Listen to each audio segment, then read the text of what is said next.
ஹரியோம். சிந்திக்க சில துளிகள். இன்று ஒரு 22 வருடங்களுக்கு முன்னால் நடந்த ஒரு சம்பவம் என் மனசில் ஞாபகத்துக்கு வந்தது. உங்களோட பகிர்ந்து கொள்ளலாம் என்று இன்றைக்கி அதுதான் இன்றைய சிந்திக்க சில துளிகள். அப்போது நான் ஒரு 22 வருஷத்துக்கு முன்னாடி தோட்டத்தில் ஒரு 3 ஏக்கருக்கு பக்கமாக இந்த செடி முருங்கை போட்டிருந்தேன். இதே மாதிரி வறட்சியான காலகட்டம்.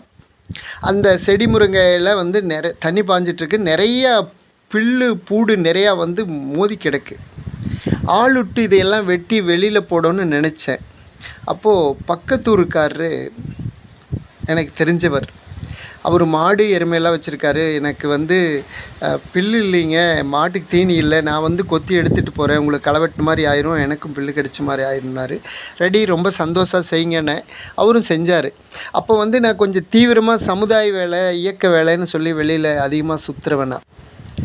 தோட்டத்தில் இருந்தேன்னா அடையாளமாக ஒரு டேபிள் ரெக்கார்டு வச்சுருக்கேன். அதில் அந்த அரை மணி நேரம் 40 நிமிஷம் ஓடக்கூடிய அந்த கேசட்டு போட்டு ஓடிக்கிட்டே இருக்கும், பாடிக்கிட்டே இருக்கும். அந்த பாட்டை கேட்டுக்கிட்டே நான் ஏதாவது வேலை செஞ்சிட்ருப்பேன். அது இல்லை, ஆஃப் ஆயிடுச்சு அப்படின்னா நான் தோட்டத்தில் இல்லைன்னு அர்த்தம். அது அந்த சுற்றி வட்டாரம் எல்லாத்துக்கும் தெரியும். சாயங்காலம் 6 மணிக்கு போவேன். போனோடனே சாப்பிட்டு 7-8 மணிக்கு தோட்டம் வர்ற நாள் உண்டு, நைட்டு 10 மணிக்கு வர்ற நாள் உண்டு, அதிகாலை வர்ற நாளும் உண்டு, அடுத்த நாள் வர்ற நாளும் உண்டு. இதையெல்லாம் இந்த பில்லு பிடுங்க வந்தவர் பார்த்துக்கிட்டார், நம்மளை பற்றி தெரிஞ்சுக்கிட்டார். அந்த டேபிள் ரெக்கார்டில் அவருக்கு ஒரு ஆசை. அந்த வெளியே டியூப்லைட் ஒன்று மாட்டியிருந்தேன், அது அவருக்கு ஆசை. நான் இல்லாதப்போ சந்தர்ப்பம் பார்த்து அதை கழட்டிட்டு போயிட்டார். நானும் இது பல நாள் இங்கே இருக்குது, இதுவரையில் யாருமே தொடலை. சாவி பூட்டின நாள் உண்டு, பூட்டாத நாள் உண்டு. சாவி வச்சிருக்கிற இடம் பக்கத்தில் எல்லாத்துக்கும் தெரியும். ஆனால் யாருமே இதுவரையில் இல்லை. இப்போ போயிருக்குதுன்னா யார் இவர் அத்தை இருக்குன்னு எனக்கு சந்தேகம். எனக்கு பக்கத்தூரில் நண்பர் இருக்காங்க, அந்த ஊருக்குள்ளேயே நண்பர் இருக்காங்க.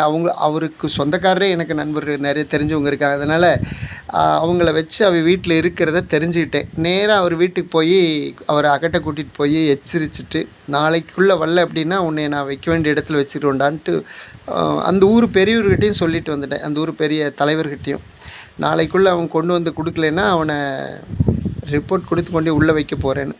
அவர் அது எதுக்கு வேண்டாம் விடுங்கன்னு நான் அனுப்புகிறேன், அவனை கொண்டாட சொல்கிறேன்னாரு. அதே மாதிரி அன்றைக்கி நைட்டு 11-12 மணிக்கு எங்கள் பக்கத்தோடு அண்ணாவை கூட்டிகிட்டு துணைக்கு நான் ஏதாவது கோவத்தில் அடித்து போட்டேன்னுன்றதுன்னு அவரை கூட்டிகிட்டு இந்த ஒரு தடவை விட்டுருங்கன்னு கெஞ்சினாப்பில் அதை அந்த லைட்டையும் டேபிள் ரெக்கார்டையும் வச்சுட்டு போனான். சரி போயிட்டு அடுத்த நாள் அந்த டேபிள் ரெக்கார்டு எடுத்து ஆசையோடு திரும்ப கேஸ்ட்டை போடலாம் அப்படின்னு சொல்லி ஒயரை குத்திட்டு பார்க்குறேன், ஒன்றும் சத்தத்தையே காணோம். அந்த பெட்டி ஆட்டி பார்க்குற உள்ள கலகலன்னு ஆடுது, எல்லாம் கழுண்டு கிடக்கு. அந்த டியூபிள் லைட் எடுத்து மாட்டலான்னு பார்க்குறேன், அந்த லைட்டில் இந்த சைடில் 2 கம்பி மாதிரி இருக்குமில்லங்க, அந்த பிண்டில் மாட்டுறது, கரண்ட்டு வர்றது, அது தனியாக சுற்றுது. அடப்பாவமே, இப்போ அவனுக்கும் பிரயோசனம் இல்லை, நம்மளுக்கும் பிரயோசனம் இல்லை. இதுக்கா ஒரு வாரம் அலைஞ்சோம், இத்தனை கஷ்டம். அதுக்கு பேசாமல் இந்த பெட்ரோல் செலவுக்கு நம்ம புதுசாகவே வாங்கியிருக்கலாம் போல் இருக்கு. அன்றைக்கி 12 ரூபான்னு நினைக்கிற ஒரு பட்டி டியூப்லைட். அந்த பெட்டி டேபிள் ரெக்கார்டு 1500 ரூபாய் என்னமோ. அது புதுசாகவே வாங்கியிருக்கலாம் போல் இருக்கே அப்படின்னு தோணுச்சு. அப்போ எனக்கு ஒரு சம்பவம் ஞாபகத்துக்கு வந்தது. என்ன அப்படின்னா, திருவண்ணாமலையில் ரமணர் மகரிஷி வாழ்ந்த காலத்தில் அவர் தியானம் பண்ணிகிட்டு இருக்கும்போது 4-5 திருடர்கள் உள்ளே பூதுறாங்க. ஆசிரமத்தில் எல்லாம் தேடுறாங்க. அவங்களுக்கான என்ன பணம் காசு எதுவும் கிடைக்கல. கடைசியாக சாமிஜி உட்காந்துருக்கிற இடத்துக்கு வர்றாங்க. அவரை தட்டி எழுப்புறாங்க. பணம் எங்கே வச்சுருக்க, எங்கேயா பணம் வச்சுருக்க, குடியா அப்படின்னு மிரட்டுறாங்க. 2 அடியும் போடுறாங்க. அவர் எங்கிட்டேதுப்பா பணம், நீ வேணா அடிக்கிறதுன்னு அடிச்சுட்டு போனார். அப்போ அடித்து மிரட்டி பார்த்துட்டு இவங்ககிட்ட இல்லை, வாடா போகலான்னு போயிட்டாங்க. இந்த செய்தி அந்த மக்களுக்கு, அந்த வட்டாரங்கள் மக்களுக்கு தெரிய வந்தது. அவங்கெல்லாம் பொங்கி எழுந்து வந்தாங்க, போலீஸை கூட்டிகிட்டு வந்தாங்க.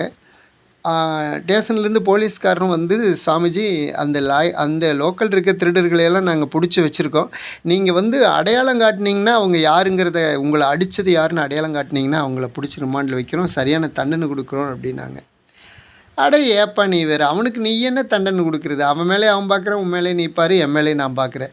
அது ஏதோ போன ஜென்மத்தில் நான் அவனுக்கு அடிச்சிருப்பம் போல் இருக்கு, கொடுத்துருப்பம் போல் இருக்கு, அவன் திருப்பி கொடுத்துட்டு போகிறான். இதெல்லாம் வட்டிக்கு வட்டி தானே, இதை போய் பெருசு வேண்டிட்டு போ உங்களோட வேலையை பாருப்போ, நான் என் வேலையை பார்க்குறேன் அப்படின்ட்டு போனாரா. அந்த மாதிரி அந்த மனநிலை இருந்தால் சந்தோஷந்தான். அந்த மனநிலை இருந்திருந்தால் ஒரு வார அலைச்சல் இல்லை. நம்மளுக்கும் அந்த அலைஞ்ச காசுக்கு புதுசாக வாங்கி வச்சுருக்கலாம். அந்த மனநிலை அவருக்கு இருந்திருந்ததுன்னா இன்னும் ஒரு மாதத்துக்கு மாட்டுக்கு பில்லு வந்திருக்கும், பேர் கெட்டிருக்காது, மானம் போயிருக்காது. அது அவருக்கும் இல்லை. இப்போ சமுதாயத்தில் நாம் செய்கிறது யாருக்கும் தெரியாது, நாம் தனியாக செய்கிறோம், யாருக்கும் தெரியாமல் செய்கிறோம், இருட்டில் செய்கிறோம் அப்படின்னு நினச்சிட்ருக்கோம். ஆனால் கடவுள் ஒருத்தர் எல்லா இடத்துலையும் எல்லாவையும் இயக்கக்கூடிய அவர் பார்த்துட்ருக்காருங்கிற அந்த அறிவு கூட நமக்கு இல்லையா என்ன? அவர் எல்லாம் பார்த்துட்ருக்காரு. யாரை வேணுனாலும் ஏமாற்றலாம். யாருக்கும் தெரியாமல் வந்தண்டா 4 சுபத்துக்குள்ளே நாம் மட்டும் பேசிக்கிறோம், யாருக்கு இது தெரியாது அப்படிம்போம். ஆனால் அவருக்கு தெரியுங்கிறதையாவது நாம் புரிஞ்சிக்க வேண்டாமா? கடவுளை நம்புகிறோம், கோயிலுக்கு போடுறோம், உளுந்துளுந்து கும்பிடுறோம், நாம் பண்ணுற தப்பு ஆகட்டும், நல்லதாகட்டும், கெட்டதாகட்டும் அவருக்கு தெரியுமே. அப்போ அவர் என்ன செய்வார்?